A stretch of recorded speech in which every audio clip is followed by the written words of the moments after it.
Ya, pemirsa, kali ini kita ada di Kabupaten Langkat. Nah, perjalanan kali ini akan mengajak Anda ya untuk melihat seperti apa sejarah kebesaran Kesultanan Melayu Langkat.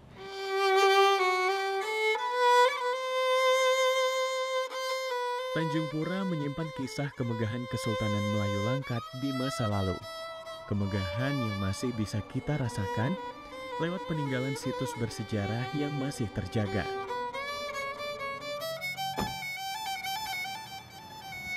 Kali ini Potret akan menjelajah kota bersejarah yang hingga kini menjadi kebanggaan masyarakat Melayu Langkat. Banyak dari luar tuh datang kemari, makanya dijadikan kota pendidikan dan kota ulama. Lebih dulu ini dikenal sebagai kota pendidikan Kota pendidikan di masa itu, luar biasa. Sehingga pada masa itu termasuklah ada Malik itu hasil dari sekolah di sini. Halo. Inilah Potret, wisata sejarah Kesultanan Langkat.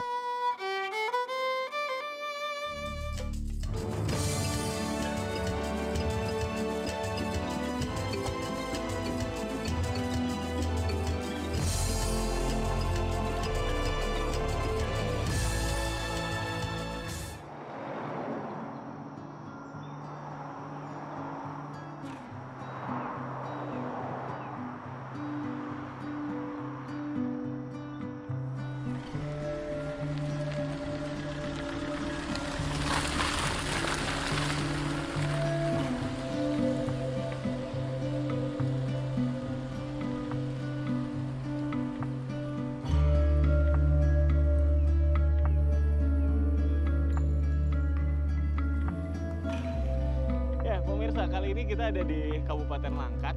Nah, perjalanan kali ini akan mengajak Anda ya untuk melihat seperti apa sejarah kebesaran Kesultanan Melayu Langkat.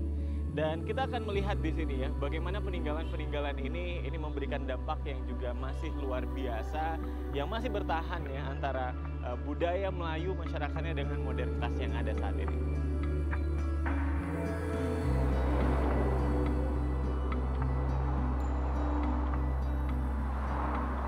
Langkat adalah sebuah kabupaten yang berada di Provinsi Sumatera Utara. Kabupaten ini memiliki kekayaan alam yang meliputi kawasan pesisir, dataran rendah hingga pegunungan. Berdasarkan catatan sejarah, Langkat merupakan wilayah Kesultanan Melayu yang berjaya pada akhir abad ke-19 hingga awal abad ke-20. Dan Tanjung Pura menjadi salah satu daerah dengan peradaban tertua di Sumatera Utara.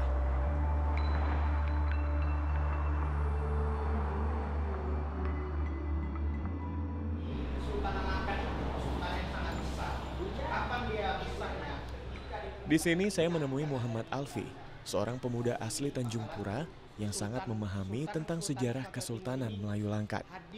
Saat ini, ia juga mengabdikan dirinya mengajar sejarah di Sekolah Madrasah Aliyah Negeri 2 Langkat. Makanya kalau kalian lihat sepanjang Pulau Sumatera ini banyak sekali sisa-sisa kejayaan kita. Sawit sekarang masih jadi komoditasnya. Sawit, coklat, teh,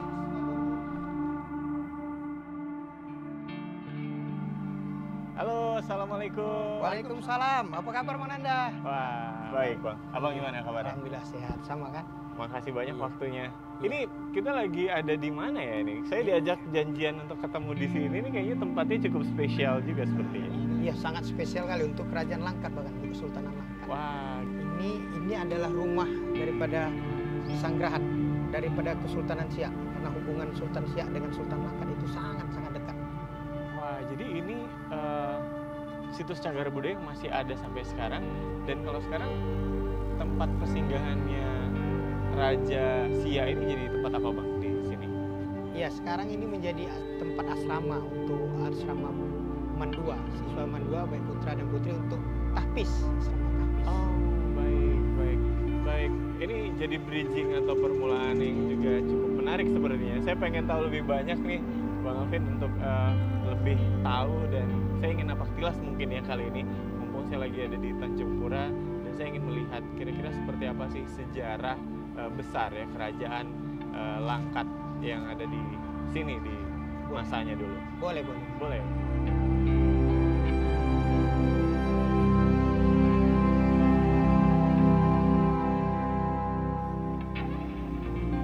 Dari rumah pesanggrahan Kesultanan Siak, saya diajak Alfi untuk melihat situs cagar budaya lain sebagai bukti peninggalan kejayaan Kesultanan Melayu Langkat. Jadi Monanda, kita sekarang sedang ada di Masjid Ajiji. Masjid Sultan Haji Muhammad Azizi dibangun pada tahun 1899 dan diresmikan pada 1902 oleh Sultan Abdul Aziz, Sultan Langkat pada masa itu. Jadi dalam konsep Islam itu bahwa yang namanya masjid itu selalu di depan istana kesultanan, dan nanti istana itu di belakang sana. Nah, jadi Masjid Ajiji ini dibangun oleh Sultan Abdul Aziz pada tahun 1902. Baik. Untuk menunjukkan bahwa kerajaan Langkat itu adalah kerajaan yang memang mencintai agama Islam khususnya. Mungkin Abang boleh gambarin nggak sih seperti apa sih mungkin penataan komplek istana, atau mungkin sekarang kita bilang Tanjung Pura. Iya. Nah, seperti apa kondisinya dulu, Bang? Iya, memang tepat sekali. Memang Tanjung Pura itu sudah disematkan ketika wilayah ini dipilih menjadi kota kerajaan, kota lingkungan istana, di mana dibangunlah di sini beberapa hal pendukung istana, Masjid Ajiji, kemudian Balai Kerapatan, yang mana Balai Kerapatan ini di depan kita, saat ini di depan kita, yang nanti dia disitulah digodok segala undang-undang yang berkaitan dengan Langkat. Jadi Balai Kerapatan, kemudian ada istana, istana 1 dan 2 itu, dan lingkungan itu sangat luar biasa. Jadi Mas Nanda, selain Masjid Ajiji, kita juga bisa lihat di Tanjung Pura ini masih ada beberapa bukti-bukti peninggalan kejayaan Sultan Langkat, Kesultanan Langkat atau Kerajaan Langkat ini. Dibuktikan dari nanti kita akan jalan ke sana, kita lihat bagaimana ada sekolah tinggi Jamaiyah Mahmudiyah yang mana itu dibangun pada masa Sultan Abdul Aziz, yang murid-murid terbaiknya ketika berhasil menyelesaikan pendidikan di situ akan dikirim langsung ke Mesir, ke Al-Azhar, Kairo. Seperti apa sih, Bang? Mungkin kalau Abang boleh cerita sedikit tentang kerajaan Melayu Langkat ini, keberadaannya dulu dan bahkan mungkin di masa-masa kejayaannya. Ya, memang kerajaan Langkat ini kalau dalam sejarahnya sudah ada pada abad ke-16. Namun masih bersifat berpindah-pindah, belum menetap, karena memang politik saat itu kerajaan itu terjadi perang di mana-mana. Karena posisi Langkat berada di antara kerajaan Aceh dan kerajaan Siak, ya, sehingga terjadi tarik menarik politik, membuat dia tidak tetap. Tapi pada abad 19 mulai ditemukannya minyak, diangkatnya Sultan Musa, kemudian diteruskan oleh anaknya Sultan Aziz, ditemukannya minyak di Berandan, di Telaga Said, di Sitang. Itu membuat Langkat berubah menjadi sebuah kerajaan yang diperhitungkan di Sumatera Timur. Itu titik baliknya. Iya, titik baliknya. Karena apa? Karena minyak saat itu pertama sekali di Asia itu ditemukan di Langkat, tambang minyaknya. Ya, masa kejayaan ini ditandai oleh kemajuan dalam berbagai bidang, termasuk ekonomi, agama, budaya, dan infrastruktur. Jadi memang Sultan Langkat ketika minyak ditemukan, dia menjadi kaya raya dan merubah tatanan kehidupan kesultanan. Tapi Sultan Langkat tidak lupa terhadap masyarakat, tidak lupa terhadap rakyatnya. Dia juga dia membangun beberapa sekolah, terutama mahtab kalau istilah istilah zaman dulu mahtab atau majlis tempat belajar kitab. Itu kan majelis tempat belajar kitab, terutama yang beragama, pelajaran-pelajaran agama. Kemudian Sultan sendiri pun masih memberikan bantuan kepada masyarakat setiap di bulan puasa, memberikan beras, uang, minyak untuk mereka mengaji. Makanya memang masjid ini simbol daripada kemewahan dan kemegahan, dibangunlah dengan dana yang sangat besar, dengan desain yang luar biasa, dengan percampuran budaya yang banyak, tapi tak melupakan asalnya Melayu.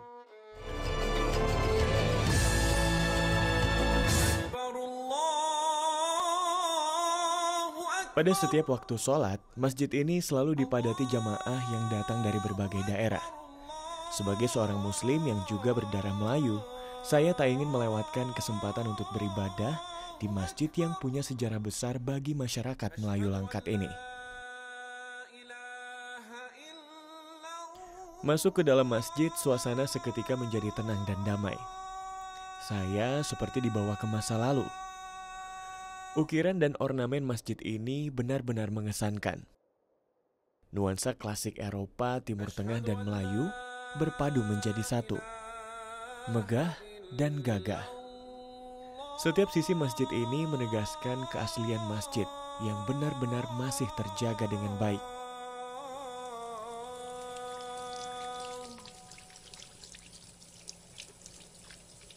Asyhadu anna Muhammadar Rasulullah.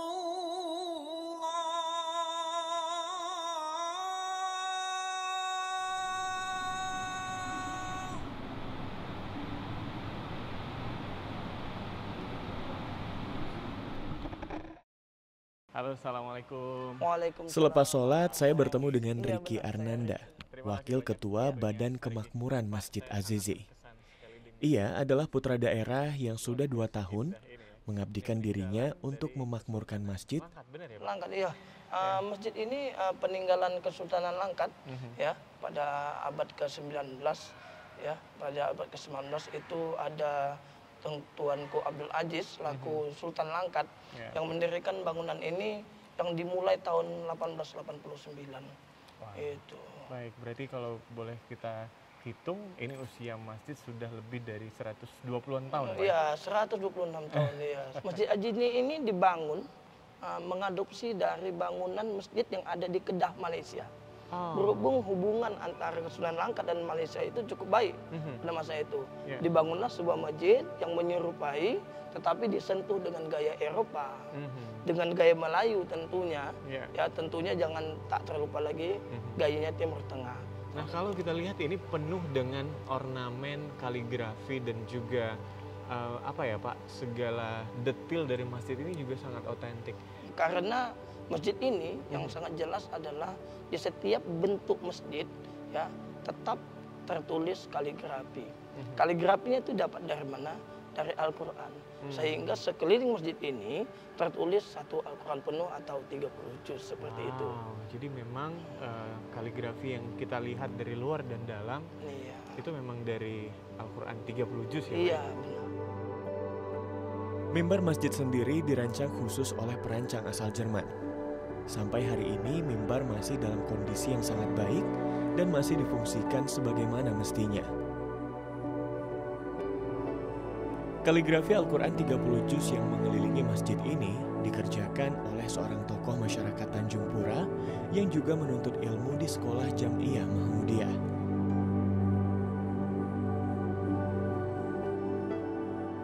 Nah, kalau untuk bentuk bangunan fisik masjid sendiri ini katanya masih dipertahankan benar-benar ya, Pak? Wah, kalau bentuk masjid sampai detik ini 80% masih original.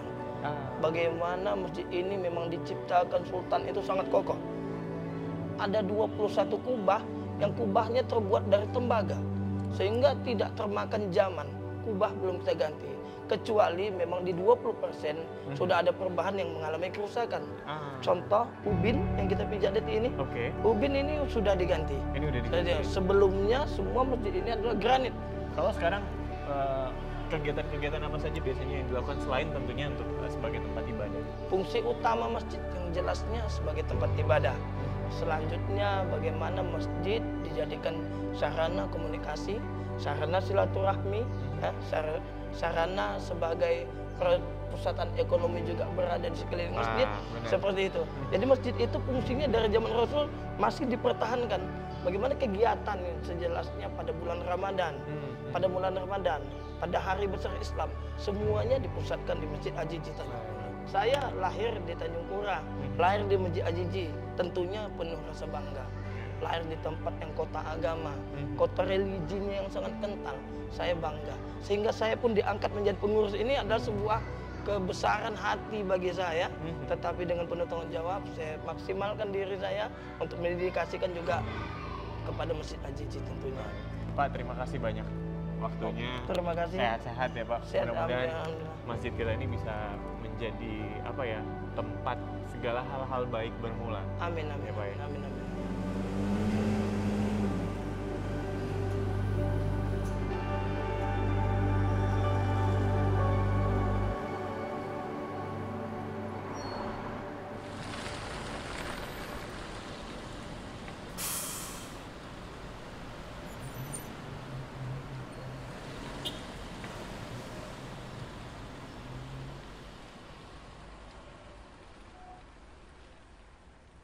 Ya, pemirsa, sekarang saya lagi ada di lingkungan sekolah Islam ya. Namanya Jam'iyah Mahmudiyah. Ini juga adalah salah satu bentuk kejayaan dan kebesaran Kesultanan Langkat, di mana pada masa itu saja di abad ke-19, ini Kesultanan Langkat sudah benar-benar memikirkan bagaimana masyarakat atau rakyatnya ini bisa maju dengan membangun sekolah yang gedungnya sampai hari ini pemirsa ini bisa kita lihat dan masih bentuk fisik yang asli ya. Dan sampai hari ini bahkan sekolah ini terus berkontribusi untuk mencerdaskan anak-anak bangsa. Fisik bangunan yang kini berstatus sebagai situs cagar budaya ini adalah pusat pendidikan pertama yang dibangun oleh Kesultanan Langkat 123 tahun lalu. Sekolah ini jugalah yang telah banyak melahirkan para cendekiawan serta tokoh-tokoh penting yang berpengaruh di bidang agama, pendidikan, dan politik di Indonesia. Seperti Tengku Amir Hamzah dan Haji Adam Malik, Wakil Presiden Indonesia ketiga. Menurut beberapa literatur sejarah Kesultanan Melayu Langkat, sosok penting di balik pendirian Pusat Pendidikan Agama Islam ini adalah istri dari Sultan Abdul Aziz, yaitu Masturah. Sebagai seorang perempuan bangsawan yang taat beragama, Masturah sangat peduli terhadap pendidikan Islam, terutama untuk kaum perempuan. Bahkan Masturah sendiri yang mengajarkan secara langsung tentang pendidikan agama Islam pada rakyatnya.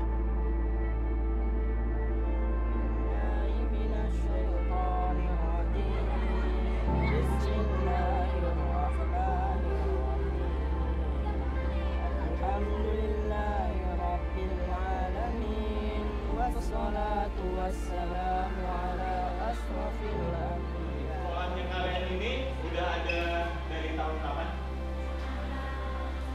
Tahun berapa? Di sela-sela waktu istirahat, saya juga berkesempatan menyapa adik-adik dari kelas 1 Madrasah Sanawiyah. Mereka paham betul tentang sejarah sekolah tempat mereka menuntut ilmu. Semoga kelak mereka bisa menjadi generasi penerus yang bisa berkontribusi untuk bangsa dan negara.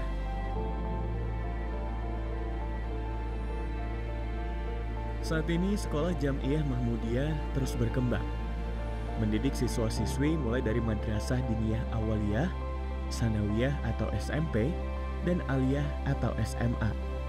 Bahkan saat ini Jam'iyah Mahmudiyah akan segera merubah status perguruan tinggi mereka dari Sekolah Tinggi Agama Islam menjadi Institut Jam'iyah Mahmudiyah.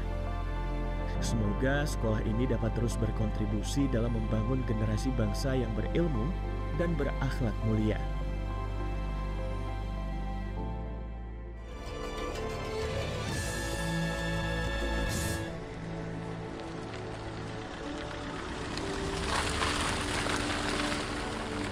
Bukti peninggalan masa kejayaan Kesultanan Melayu Langkat lain yang masih terjaga hingga saat ini adalah Gedung Balai Kerapatan Adat yang kini difungsikan sebagai museum daerah.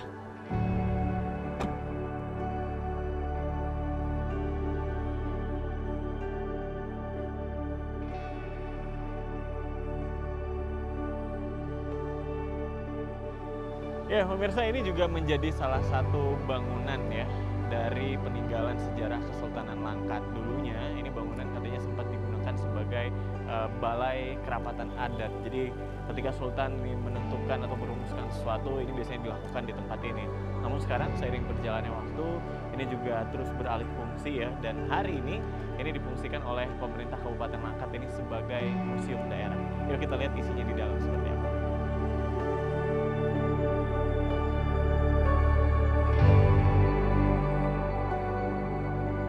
Museum ini berisikan informasi tentang sejarah Kesultanan serta budaya Melayu Langkat. Di sini saya bertemu dengan Hijrah, seorang jurnalis televisi yang telah banyak menggali informasi tentang sejarah Kesultanan Melayu Langkat. Saya udah keliling Bang, sedang melihat berbagai tinggalan-tinggalan Kesultanan Langkat yang sangat luar biasa. Bahkan kita tadi udah ke masjid ya Bang. Dan katanya ini juga salah satu bangunan yang dulunya juga punya sejarah yang panjang juga ya. Ini cukup luar biasa sebenarnya. Iya. Kalau kita cerita dari awal mula ini kan sebenarnya gedung kerapatan kalau yang santer bahasa yang dikenal. Iya. Tapi sebenarnya ini adalah seperti gedung pengadilan lah kalau sekarang ini. Terakhir kali setelah revolusi sosial ini disetopkan, dan juga masuklah setelah Belanda masuklah Jepang, sehingga ini dibom, hangus, dibiarkan. Terakhir kalau nggak salah saya pada tahun 70 ini sempat dijadikan kantor camat atau kantor bupati pembantu di sini gitu. Setelah pada tahun 2000-an seperti almarhum Pak Zainal Aka, Pak MSIS yang dari museum juga, mereka menginginkan lokasi ini dijadikan museum. Di museum ini juga terdapat dokumentasi berupa foto yang menggambarkan masa kejayaan Kesultanan Langkat.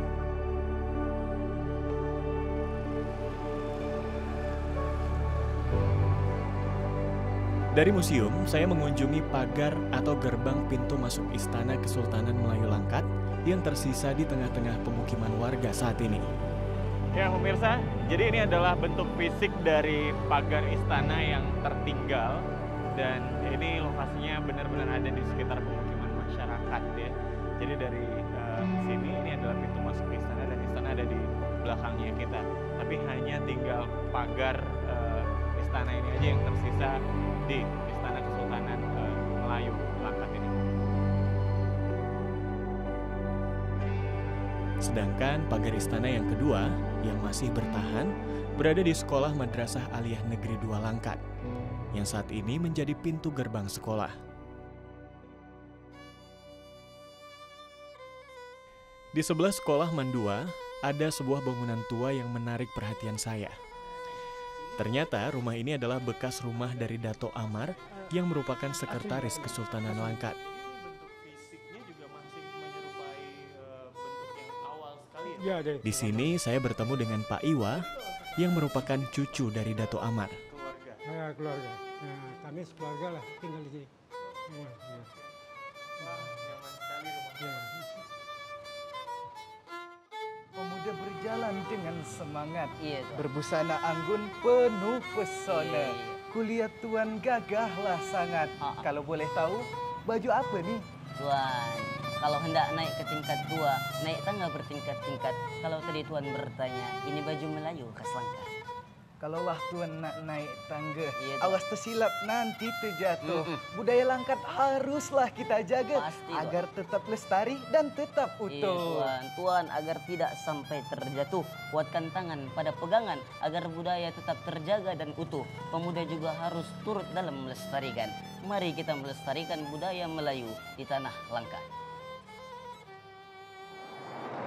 Perjalanan ini memberikan saya pemahaman yang mendalam tentang kejayaan Kesultanan Melayu Langkat dan bagaimana warisannya tetap hidup hingga kini.